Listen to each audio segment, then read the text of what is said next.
Hi, in this video I'm going to demonstrate how to make a portfolio of evidence for the submission of your work that you have done throughout the semester. The first thing you'll need to do is go onto EduLink and look for a link called Portfolio.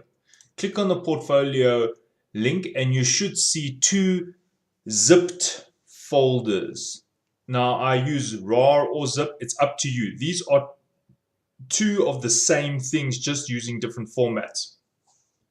What you'll need to do is download it. You can download either one and you'll save the file. Right, now I'm just going to put it to my desktop. It is already downloaded. There it is. Now if you unzip it or use WinRAR to extract it, then what will happen is you'll get a folder. Now it's built, Windows has their own unzipping program. It's part of the Windows 10 software, so you won't have a problem with this. You can literally just right click it and say extract here. Okay, so inside this folder, whether it's the RAR or the zip, you will see some things. Now I have other folders in here called assignments, evaluations and tests, extra, miscellaneous, and contents and narration. Then there are little help you files called readme and then delete me.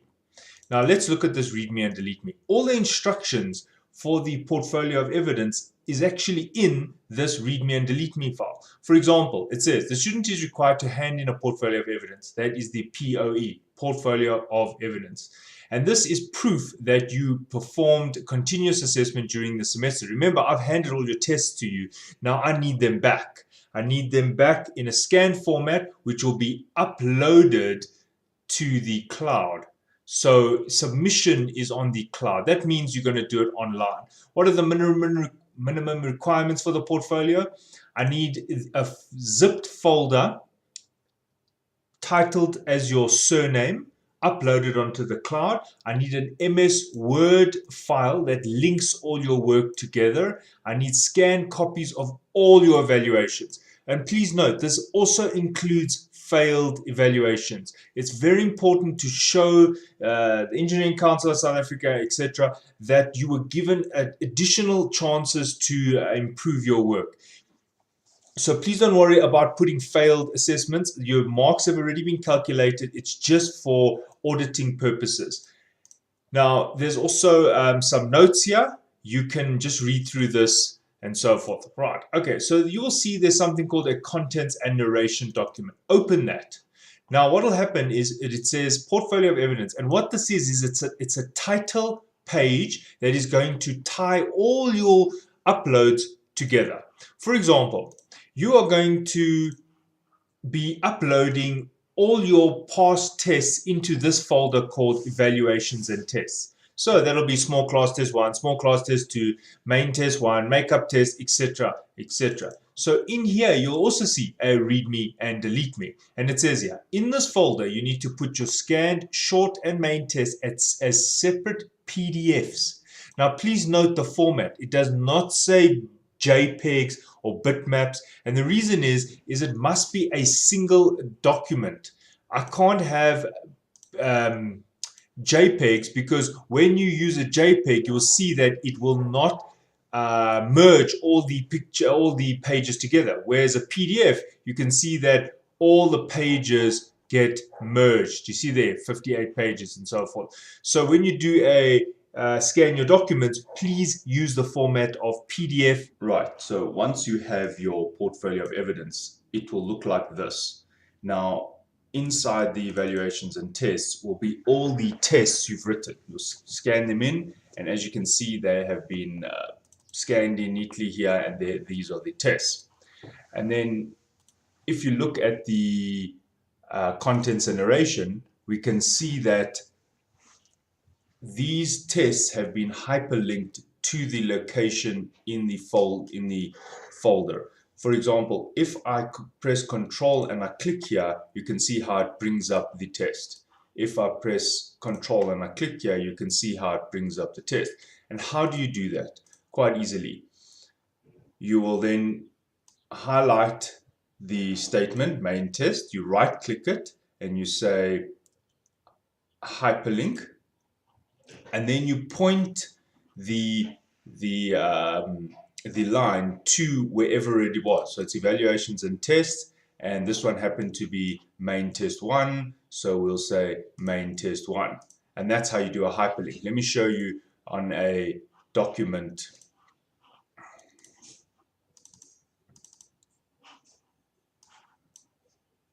Your one will look like this. Now, small class test 1, now you're going to hyperlink this to your test. Right, so you're going to say hyperlink. You're going to say there, hyperlink. Now go and find that test somewhere. Now, in my case, I'm just going to do an example. I'm just going to put that PDF of the DFC global timetable. So there it is. Now I've made a hyperlink. So when I click on it, you can see it brings up that timetable, the DFC timetable. But in your case, you will be hyperlinking it to a test. Okay, so you'll do it for small class test 1, 2, 3, 4, 5, main test 1.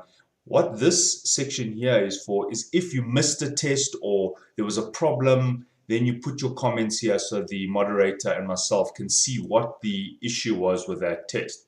Your practicals, same story. You're going to hyperlink them. And you will find in the portfolio, it's the assignments, and you can link it to your practicals here.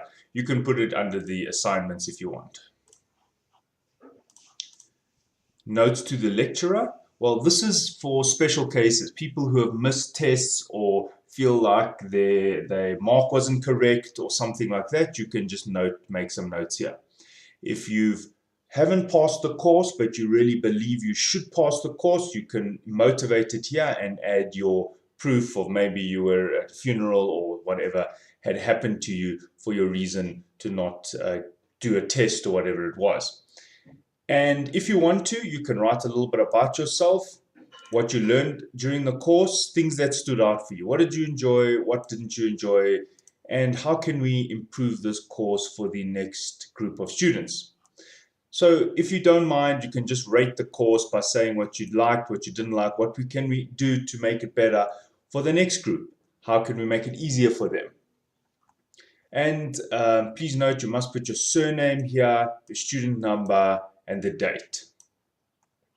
Okay, so then you save that file, and this will be your contents and narration as is. So what you'll now do is you'll actually zip it. Before you zip it, you're going to actually change it to your surname. Just say you do, okay, maybe a surname. Let's just say, now you've got it as your surname.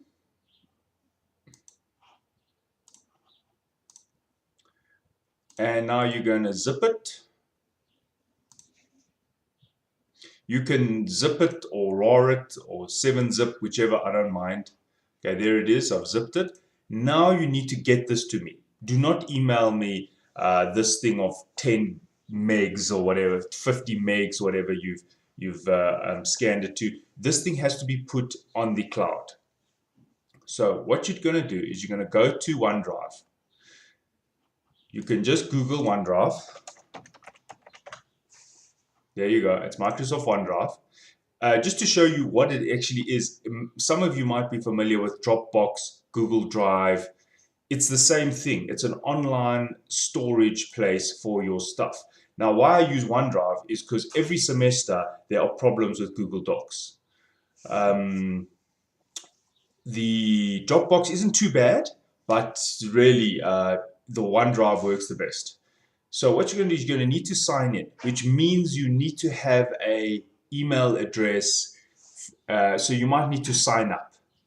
Okay, once you signed in, you should see something like this.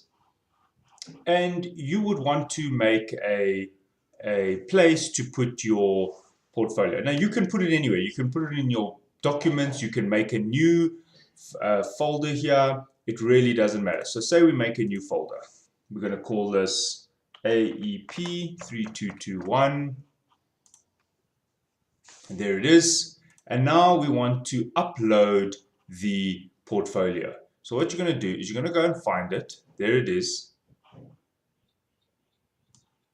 And just grab it into the picture, into the window. There it is. So you can see now it's uploading. Done. Uploaded. But yours will take much longer because it has all the scanned documents in your labs and so on. Okay, so what happens now is you need to share this with me. So you're going to say share. So you click on it, and now you're going to say share. Now, this is the most important part. It must say this: anyone with this link can edit this item. Anyone with this link. So then you want to get a link.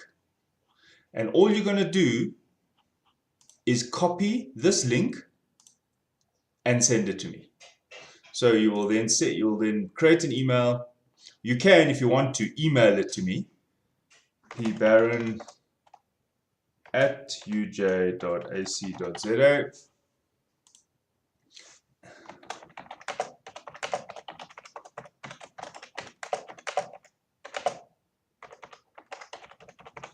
And what will happen is you will share that with me, and I will get this link, and I'll be able to open it and download all your work.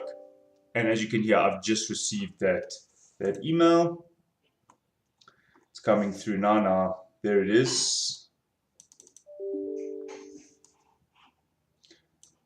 Dear Dr. Barron, here's my portfolio, and there it is. So what happens is when I click here, it will take me to the OneDrive, and I'll be able to open your zipped folder. And there we go. I can save it and mark it from there. Okay, so here are some of the challenges that people may have. Very important. When you share this thing, it must say anyone with this link can edit it. One of the reasons why I don't want you to use Google Docs is because you send it to me and I have no access. I then have to reply to you by saying, please give me access to the folder. Then you reply to me and say, I've done it. Then I check it and it doesn't work. Then you reply to me and say, and this ping pong, it's very time consuming. This way is the best. You can, on Google Docs, you can share it with everybody without them having a Google, without them having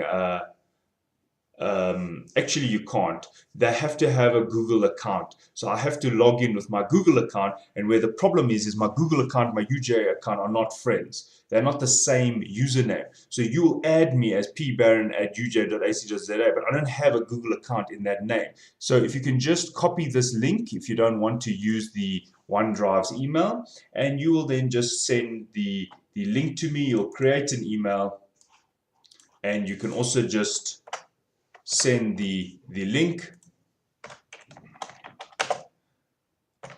and blah blah blah, and you'll send it to me. And at this link, if you give me this link, I'll also be able to mark your portfolio. Okay, so that is how it's done. I hope you also can use this method of cloud storage in the future. I hope this helps you in some way. It's used a lot in industry and in the working world. So I hope this is, if you didn't know this tool, you can use it. And I'm not forcing you to use the Microsoft method. You are welcome to use Dropbox and Google Docs, but I'm telling you, if you do use it, it must work. If it doesn't work, I'm just going to write on your mark sheet, could not access portfolio. Okay, so I've given you at least one method here. The Dropbox also does work. I happen to like the OneDrive. It's very easy to use, as you can see. And thanks for watching. And now please go and do your portfolio. And if you've got any problems, you are welcome to email me. One last thing is, when you do this portfolio, please make sure that your contents and narration, when you check the hyperlinks, make sure they work. If they do not work, it's going to be a problem. For example, if I click here and it doesn't open up the lab, then it's a real problem. So I need you to make sure that these things work. And the way they will work is if it is all stored in a parent directory. And here it is. You can see it is stored in a parent directory. You can't have the file, the test, sitting outside of this folder and then zip this folder, because when you send it to me, this one this one never got sent. It has to be inside here. All right, that is pretty obvious. So thanks for watching, and I look forward to checking your portfolios and hearing your recommendations for improving this course, and anything that you liked about the course will also be nice to hear. Thanks.